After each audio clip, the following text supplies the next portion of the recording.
everybody. It's me, the Nutty Professor.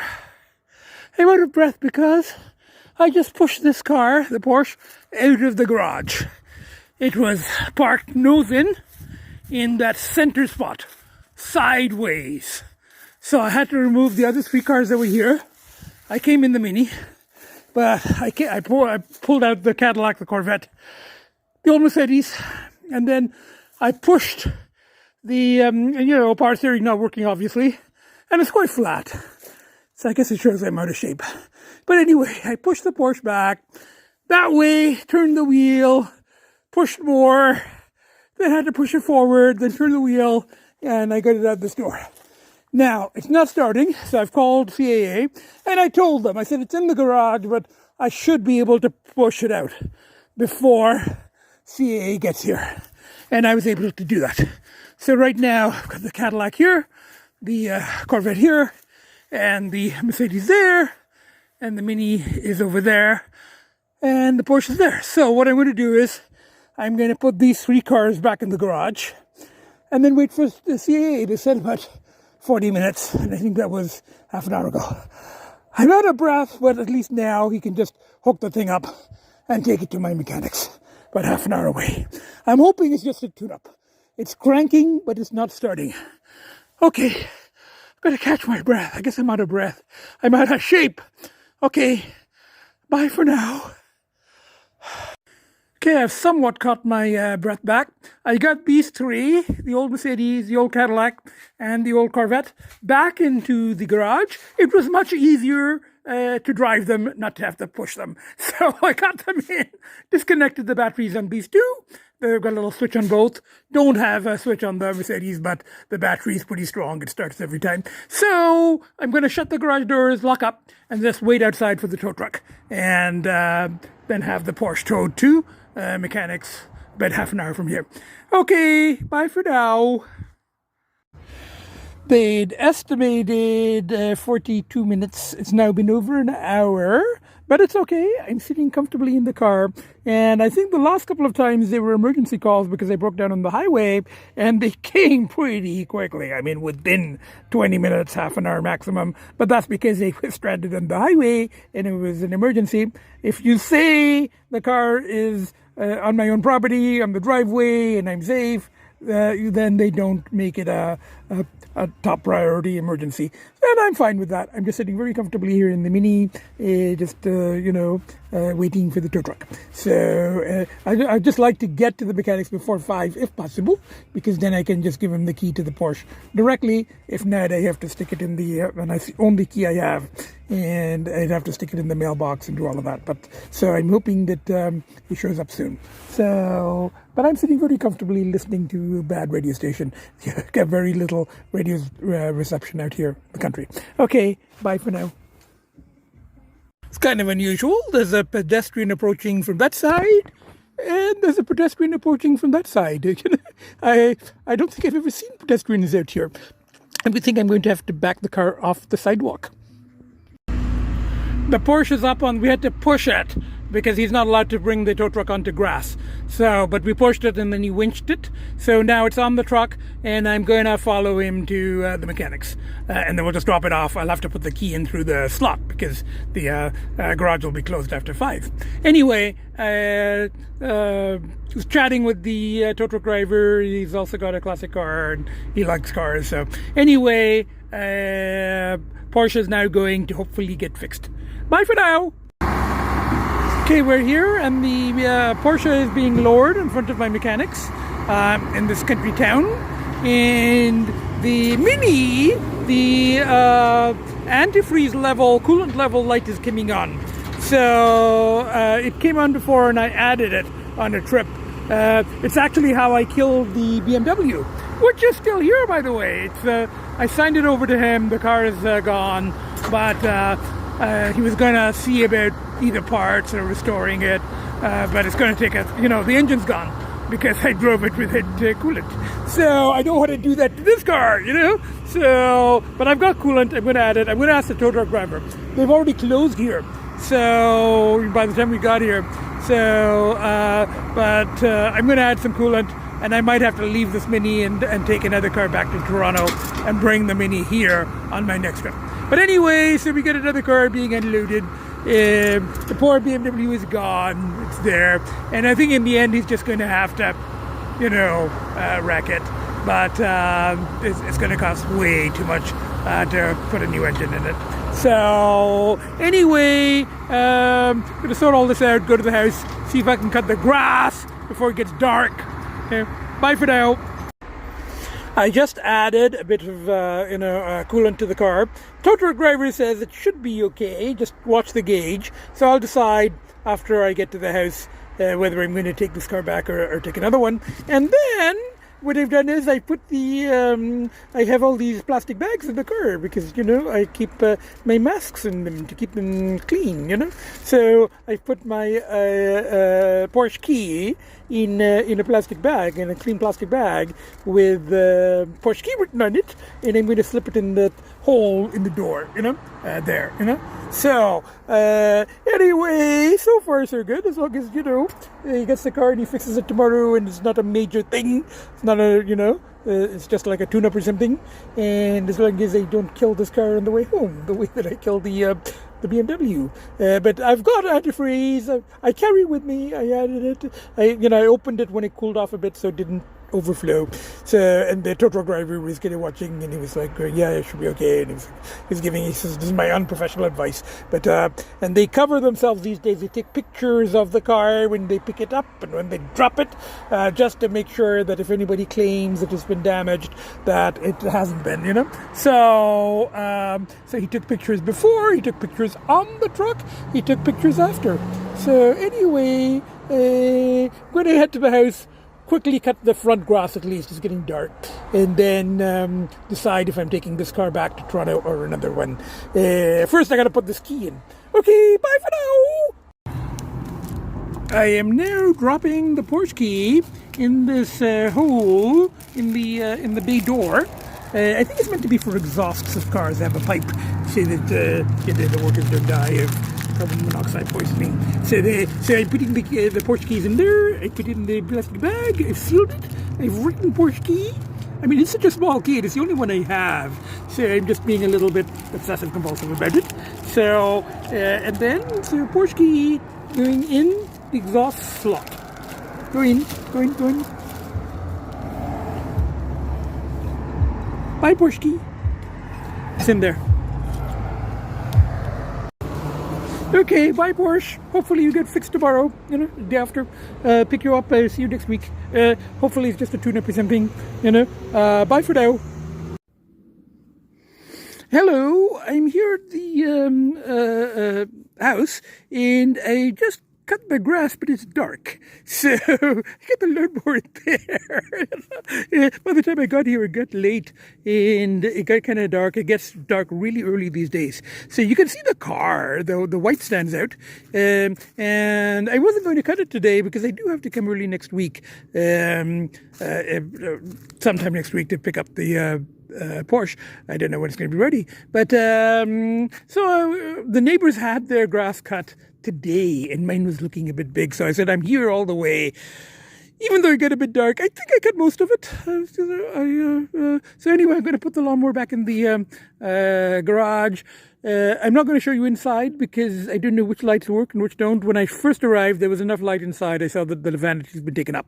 So, but I'll film inside on the next trip. I'm not sure which lights are connected or which are not. I don't want to cause a short or something. So I'm just going to leave it, and I'm just going to put this thing back into the. I don't know if you can see anything. It looks very dark on the screen. So anyway, I'm going to put the lawnmower back in the garage. I've noticed that sometimes lawnmowers have lights on them. This one doesn't. Anyway, I got to put it back in the garage. Bye for now. I'm going to head straight home. I'm not going to stop at the storage garage. I'm just going to go back in the Mini. I think everything's okay with the antifreeze. I did add it, and it's not showing add antifreeze light. So it should be okay for the trip back. I'm keeping an eye on it. It should be okay. Bye for now. Hello, everybody. It's me, the Nutty Professor. I'm back, and there's Agita, the social distancing queen, sitting on her cat condo in the living room. There's one of the babies. And there's the other of the babies. I think this one is Elsie. And this one is Finn. Finn is very slightly bigger by a couple of pounds. We had our annual checkup about a week and a half ago, where I took the twins. They love going for car rides, but they don't fit in their travel case anymore. In the single travel case, I got the one on wheels. They used to like to travel together, but they don't fit in that one anymore. So for this latest vet visit, annual checkup, and everything's fine. They were very well behaved. I couldn't go in because of the protocols. I had to wait in the car as usual, but the vet said, and the vet knows Akita too. And Akita gets a little possessed when she's at the vet's, and she is not friendly, and she's not well behaved. But the vet was like going, these two are the most well behaved. He actually said almost the most well behaved cats he's ever seen. The Mayhem twins. Which is quite. And I've been telling friends that obviously the twins don't take after their father and their sister. they're very good natured. But so I had to get them separate travel cases, and those are the travel cases. They're kind of black and white. Zebra striped, I guess, to kind of remind them of their unfriendly sister. And they're very fond of their sister, even though every time they get close to their sister, she hisses at them. But this is we have our family togetherness times now with Agita on her cat condo, the living room. This is Finn. This is his favorite spot. His cat condo in the hallway.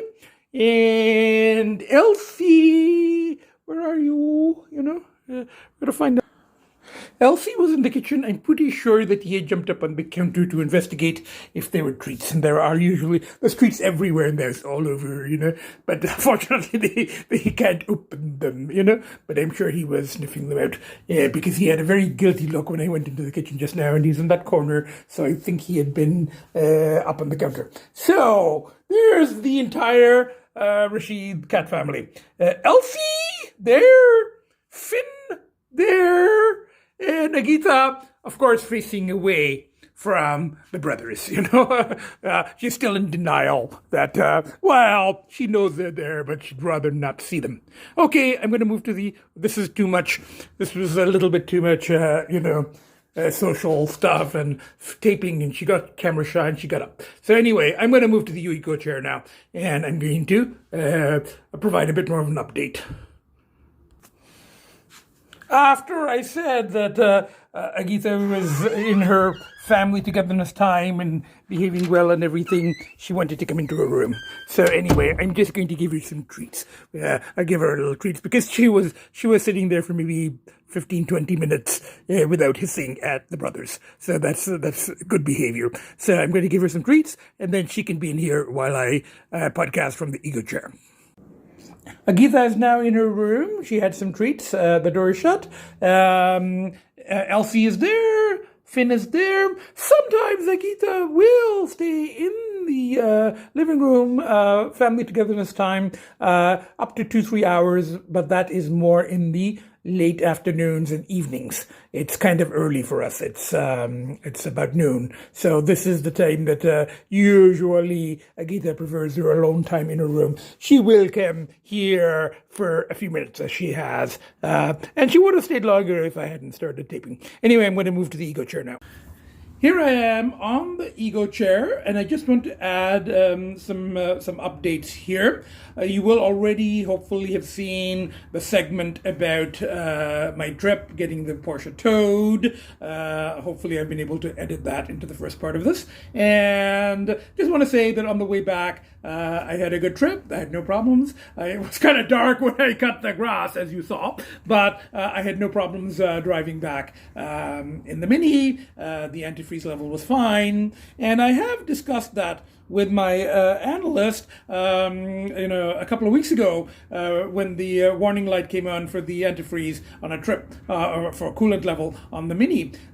We talked about how, symbolically, I mean, if that had been a dream and I had a car with the warning light coming on and then I stop and I add coolant, it would have been a good sign, because symbolically it would have been like things are getting hot in terms of cravings or whatever, and you need to cool them down. You heed the warning sign, you add the antifreeze, and everything's fine. And the car doesn't end up dying like the BMW. So, or getting needing a lot of repairs. So we discussed that, and then it happened again a couple of days ago. And I think the warning light came on because the previous time when I added, I opened the cap when it was a bit too hot, and it didn't shoot up on my face or anything, as it would have in the older cars, but a little bit of the antifreeze bubbled up. So then when I added it, I brought it just over the line of the sensor, So in yesterday's trip, but I'll keep an eye. Next time that car goes to the mechanic, I'll have to say, can you check out the whole antifreeze situation and make sure that everything's okay. So, but for now, I made it back fine. Now, a few updates.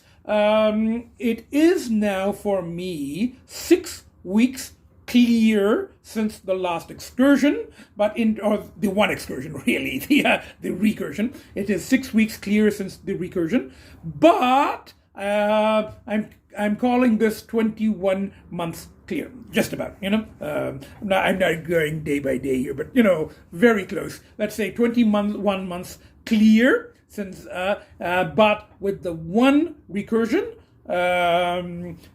exactly 6 weeks ago today. So the goal is to make it to, if at all possible, is to make it to 2 years, with just that one recursion. Now, a little update of my friend's cat out in the other province. The last I heard a few days from her, Flame, he had 4 recursions in the same period of time, in 6 weeks, or at that time it had been 5 weeks, but he had 4 recursions. So his first excursion was about the same time I was, and he had been clear for 8 years. He had not gone in a binge, off their property. But and then he started going off, and we don't know what he does, whether he's going to kill chickens or hunt, or we have no idea what his particular thing is, his possibly just the going off the property and the danger and all of that stuff, and the freedom and the hunting and all of that. But so he had 4 recursions, and they're very dangerous for feral cats. I mean, there's roads, and there's wild animals, and there's farmers, and there's all kinds of stuff out there that could be a danger to a feral cat. So, but he made those 4 excursions. He came back safely, So, and then last I heard, he was staying in the cat room. He's back on the property. It's getting cold. Hopefully, he's had his fill for now, and hopefully he's like going, I think I'm going to stay here. And she was going to talk to him and tell him that she has a friend, a human friend, who is doing mostly human friend, who's doing much better than he is. So this is the first time I've been held up as a role model for a cat, So I kind of think of Flame now as my feline, junkie counterpart. So, but it's good news. So far, he has been, the last I heard, he has been, he's done his 4 recursions in 6 weeks. But last I heard, he was staying home. And there's also good news about Fiat, Fiat, apparently, little Fiat, is doing very well. Last I heard, is, I think over £1 now, and he's very, very cute. And they had a party, and he was kind of the star of the party, apparently. So, so that was, my friend's updates. My own, it's now 2 days till I can go to restaurants and eat inside and go to cinemas and all of that stuff. So it's been almost 2 weeks. It's on Sunday it will be 2 weeks, and then in the meanwhile, cravings have been up and down. At one point, they were very strong. I mean, 3-4 days ago, they did get very, very strong. And I think that's because I was sort of in that limbo period. It was in between in that I was double waxed, but I couldn't go out to eat in restaurants, or I couldn't go to cinemas and all of that stuff. So I was in that sort of limbo. And I was also doing some writing about my experiences. And there's another manuscript I started with the working title comes from my previous podcast. A friend of mine who saw it suggested my next manuscript should be called Unspeakable Horrors, unimaginable delights, So my on the file, on my Word file, I'm calling it UHUD, Unspeakable Horrors, Unimaginable Delights. So I started that, and sometimes people go, "Oh, when you write about your experiences, it must be cathartic."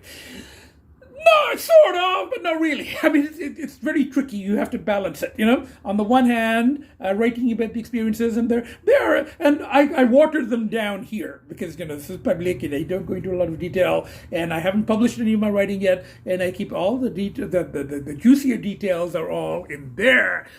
And if I ever get to the point of publishing, it will have to be, disguised, and the names changed and everything. And I even changed the names here for the cats and for, all of that stuff.